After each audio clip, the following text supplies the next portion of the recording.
বাইরের কেনা নিমকিগুলোর মধ্যে বেশ কিছুটা পরিমাণ বেকিং সোডা দেওয়া থাকে বলে নিমকিগুলো অনেক বেশি ক্রিস্পি হলেও মুখে দেওয়ার পরে খেতে খুব একটা ভালো লাগে না। তো আজকে আমি বাসায় তৈরি করে দেখাবো খুবই সহজভাবে বাইরের কেনা নিমকির থেকেও অনেক বেশি টেস্টি ও মজাদার। আজকের এই পুরো রেসিপিটি থাকবে খুব সহজভাবে, আশা করছি আপনাদের কাছে ভালো লাগবে।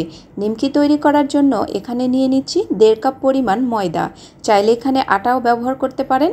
তো আমি আজকে 1.5 কাপ পরিমাণ ময়দার এখানে নিমকি তৈরি করে নেব। তো এখন এই ময়দার মধ্যে দিয়ে নিচ্ছি সামান্য একটু লবণ, সাথে দিয়ে নিচ্ছি চিনিটা দেওয়ার চেষ্টা করবেন, নিমকিগুলো তাহলে অনেক বেশি ক্রিস্পি হবে।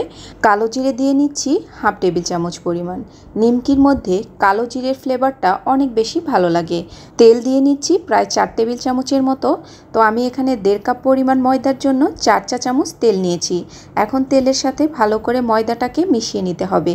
তো আমি এখানে 2 থেকে 3 মিনিটের মতো তেলের সাথে ময়দাটাকে মাখিয়ে নেব, ভালো মতো করে মিশিয়ে নিতে হবে। তো এই পর্যায়ে এখন দিয়ে নিচ্ছি অল্প অল্প করে পানি। এখন অল্প অল্প করে পানি দিয়ে ডোটাকে সফট একটা ডো বানিয়ে নেব। তো পানি একবারে দেব না, অল্প অল্প করে পানি দিয়ে ডোটাকে তৈরি করে নেব। তো আমি ভালো করে মাখিয়ে ডোটাকে তৈরি করে নিচ্ছি। তো অল্প অল্প করে পানি দিয়ে আমি এখানে 1 কাপ পরিমাণ পানি নিয়েছিলাম।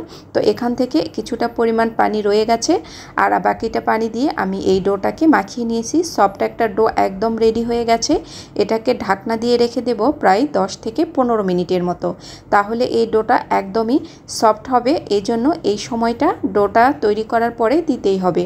তো 10-15 মিনিট আমি ডোটাকে রেখে দিয়েছিলাম। দেখুন ডোটা একদমই সফট হয়ে গেছে। এখন আমি এই ডো থেকে রুটি বেলে নেব। এখান থেকে আমি 3টার মতো লেচি কেটে নেব, তারপরে আমি রুটিগুলোকে বেলে নেব। তো 3টা সাইজ করে কেটে নিয়েছি। এখন পাতলা করে রুটিগুলোকে বেলে নেব। এই নিমকিগুলো একটু পাতলা হয়, তো এই জন্য আমি রুটিটাকে একদমই পাতলা করে বেলে নেব, যতটা সম্ভব পাতলা করে বেলে নেওয়া যায়। তো দেখুন রুটিটা একটু অ্যাব্রো থ্যাব্রো হয়েছে, তাতে কোনো সমস্যা নেই। আমি পুরো রুটিটাকে একদম ছুরির সাহায্যে কেটে নেব। তো লম্বা লম্বা করে ছোট ছোট করে কেটে নিচ্ছি। আমি এই নিমকিগুলো ছোট করে বানিয়ে নেব।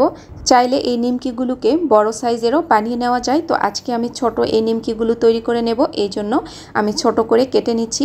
তো পুরো রুটিটাকে একদম কেটে নেব। আর এই নিমকিগুলো বাসায় তৈরি করার ফলে আমরা যেহেতু এখানে কোনো বেকিং সোডা ব্যবহার করিনি, এজন্য এই নিমকিগুলো কিন্তু খেতে অনেক বেশি মজা লাগবে। আর হালকা একটু চিনি দেওয়ার কারণে একটু মিষ্টি মিষ্টি লাগবে, আর খেতেও বেশ মজা লাগবে। তো এইভাবে বাসায় একবার হলেও এই নিমকিগুলো তৈরি করে দেখবেন। তো সবগুলোকে কেটে নিয়েছি, এখন আমি এগুলোকে উঠিয়ে নিচ্ছি। আর তেলটা গরম করার পরেই এই নিমকিগুলোকে ছেড়ে দিচ্ছি। তো এগুলো একসাথে জড়ো হয়ে আছে, কোনো সমস্যা নেই। তেলে দেওয়ার পরে এগুলো সবগুলোই ছেড়ে যাবে, একটার সাথে একটা লেগে যাবে না। তো এখন আমি একটু নাড়াচাড়া করে নিচ্ছি, কিছুটা গরম হয়েছে এই পর্যায়ে। তো নাড়াচাড়া করে নিতে নিতে দেখবেন যে সবগুলো একটার সাথে আর একটা লেগে যাবে না, সবগুলোই খুলে যাবে। আর এগুলো একদমই ফুলে ডাবল হয়ে গেছে দেখুন। তো নিমকিগুলোকে এখন আমি লালচে কালার করে ভেজে নেব। আর এই পর্যায়ে চুলো জালটাকে মিডিয়ামে রেখে নিমকিগুলোকে ভেজে নিতে হবে। তো নিমকিগুলো ভাজা হয়ে গেছে, তো কালারও এসে গেছে। এগুলো ঠান্ডা হওয়ার পরে আরও কিছুটা কালার চেঞ্জ হবে। তো আপনারা যদি আরও ডিপ করতে চান তাহলে আরও কিছুটা রেখে দিতে পারেন। তো আমি এখন নিমকিগুলোকে উঠিয়ে নিচ্ছি। তো নিমকিগুলো ভাজা হয়ে গেছে, একদমই ক্রিস্পি ও মুচমুচে এই নিমকি প্রায় 1 মাসের মতো সংরক্ষণ করে রেখে দিতে পারবেন। কোনো প্রকার নরম হবে না, একদমই ক্রিস্পি থাকবে। তো দেখুন কতটা সুন্দর হয়েছে নিমকিগুলো, সবগুলি ফুলে ডাবল হয়ে গেছে। আর এই নিমকিগুলো একদমই ক্রিস্পি হবে, বাইরের কেনা নিমকির থেকে অনেক গুণ বেশি টেস্টি। আমার কাছে তো খুবই ভালো লাগে। আপনারাও বাসায় এভাবে এই নিমকিগুলো বাসায় তৈরি করে নিতে পারেন। তো আজকের রেসিপিটি আপনাদের কাছে কেমন লেগেছে? ভালো লেগে থাকলে অবশ্যই একটি কমেন্টস করে যেতে ভুলবেন না। এই পর্যন্তই, সবাই ভালো থাকবেন। আপনাদের সাথে আবারও দেখা হবে নতুন কোনো সহজ রেসিপিতে। আল্লাহ হাফেজ, আসসালামু আলাইকুম।